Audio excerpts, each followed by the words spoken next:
Hey everybody, Eric with Solobox. Out in the shop this morning working on some lids, and just thought I'd show you guys really quick. I have to use a little bit different technique when I weld the lids. These welds actually look more like a TIG, and that's because I have to just sort of dab my way along with the spool gun to get this welded. If I tried to weld this like I weld the end caps on the boxes, it would never work out well. So these are yet to be finished down. I'll grind these a little bit and they will look better. So anyway, I guess the main thing that's on my mind today is that I built this new jig. It's just a little, this is how I used to do this. I've been doing this, how I locate this first hole for these latches is I've been using a latch itself for all these years and just drilling through it. But what happens is the latch itself ends up kind of augured out. If you look really close, this hole's a lot bigger than this one.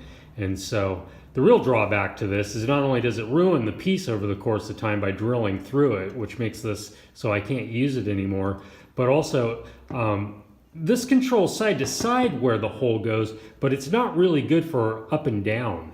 And so there's usually a variance, maybe sometimes up to maybe like a millimeter top to bottom, which doesn't matter too much because the latches themselves are adjustable for that.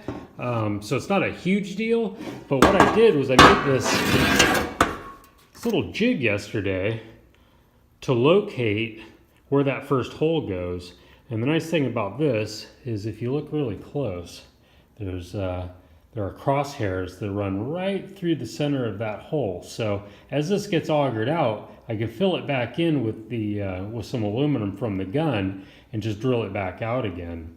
This hole or actually I'm showing this to you wrong. It goes this way. So now you can see the crosshairs. So I can fill that back in and start over if I need to. This hole on the top is actually so that I can locate the mark, which shows me where the center of the lid is. So when you put this on there, you can look through it and see that mark, and that tells you where to drill, and then it'll know exactly where to put that latch at. And so by using this instead, it should control the height on it also, which is nice because this has a 90-degree bend in it. So top to bottom and left to right should always end up in the same spot because of this. So we'll see how it goes. This is the first batch that I'll be doing that way. Anyway, that's about what's going on here. Pretty exciting, huh? Eric with Solobox. Ride safe, everybody.